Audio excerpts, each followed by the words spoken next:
سکندر اعظم نے 32 سال کی عمر میں آدھی دنیا فتح کر لی تھی. یہ اتنی کم عمری میں اتنی دلیری، آدھی دنیا فتح کر لی. ملتان سے گزر رہا تھا تو اسے ایک تیر لگا. کچھ لوگ کہتے ہیں یہاں جہلم کے پاس لگا تھا. ایک تیر لگا اسے. اس نے کہا بندہ تلاش کرو، کسی کی اتنی جرت کہ سکندر اعظم کو تیر مارا ہے، تلاش کرو. جب ڈھونڈنے لگے تو بندہ نہ ملا. تو سکندر نے حکم دیا کہ جس کی آنکھ چمکتی ہے اسے قتل کر دے. مرد بھی مارے، بچے بھی مارے، بوڑھے بھی مارے. اللہ کے لوگ کہنے لگے انسان کوئی نہیں بچا. کہنے لگا میں نے تمہیں کہا تھا جس کی آنکھ چمکتی ہے قتل کرو، بلیاں بھی قتل کرو. ہو سکتا ہے کسی بلی نے منہ میں رکھ کے پھینکا ہو. کتے بھی مار دو، کبوتر بھی مار دو. ہر چمکتی والی آنکھ اس نے بند کر دی. یونان کے قریب ایک بستی کا رہنے والا سکندر عراق کے شہر پابل میں تھا. ملیریا بخار ہوا. کیا کہتے ہیں ہم، چند ٹکیوں کی مار ہے، دوائی کھا لو ٹھیک ہو جائے گا. ملیریا بخار ہوا. 32 سال. کچھ لوگوں نے کہا نہیں 2 مہینے کم، 33 سال عمر ہو چکی تھی. تو سکندر اعظم زمین پہ بیٹھا ہے، ایڑیاں رگڑ رہا ہے. موت کا جھٹکا لگا، موت کا. 2 ہفتے کا سفر رہ گیا تھا گھر پہنچنے کا. تو سکندر ایک صوبے کا، ایک ملک کا، ایک چھوٹے سے علاقے کا سربراہ نہیں. سکندر آدھی دنیا فتح کرنے والا. پلیٹ میں رکھ کے کسی نے حکومت نہیں دی، خود محنت کر کے فتح کی.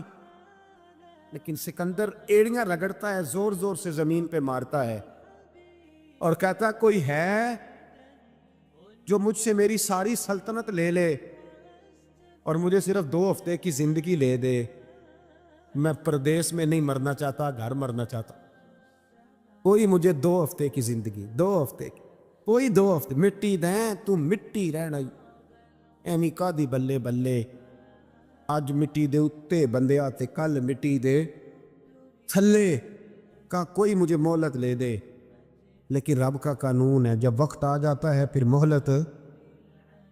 حضرت سعدی شیرازی فرماتے ہیں کہ ایک شخص بڑا مجبور ہو کر کے کسی بادشاہ کے دروازے پہ آیا تھا. تو بادشاہ نے اسے کئی مہینوں کا کھانا دیا اور اس سے بڑی محبت کی. تو اس نے سمجھا میں منظور نظر ہوں،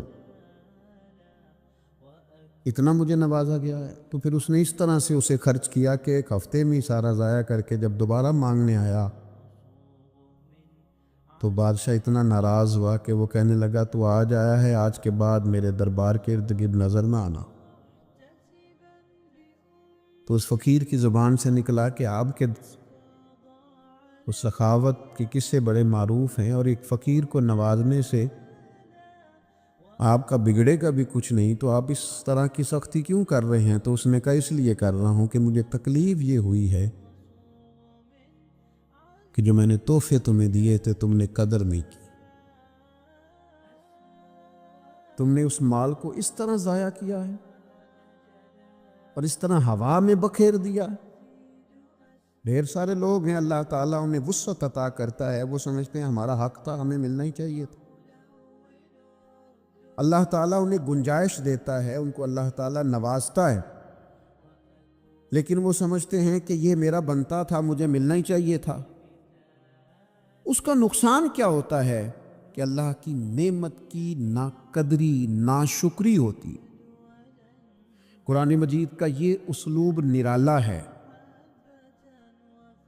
قرآن حکیم کا یہ انداز انوکھا ہے کہ قرآن مجید نے ارشاد فرمایا کہ ان المبذرین کانوا اخوان الشیاطین. فرمایا بے شک فضول خرچی کرنے والے شیطان کے بھائی ہیں. کیوں؟ اس لیے کہ وکان الشیطان لربہ کفورا.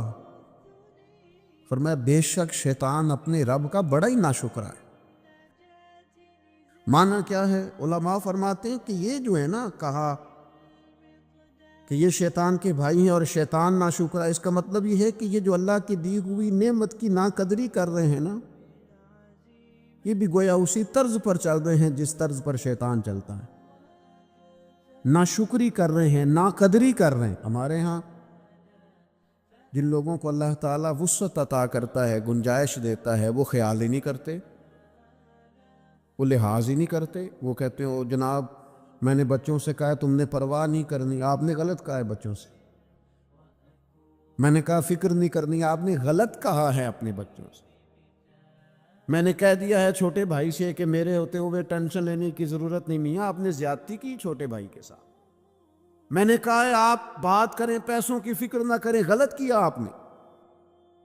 میں آپ کو کس طرح بتاؤں کہ جس ملک کے اندر لوگ روٹی کو شام کو ترستے ہیں، اس ملک کا یہ منظر بھی عام ہے کہ وہاں نئے ماڈل کا موبائل آئے تو ختم ہو جاتا ہے۔ جس ملک میں لوگ دوائیوں کے لیے زکوٰۃ کے فارم فل کرتے پھرتے ہیں،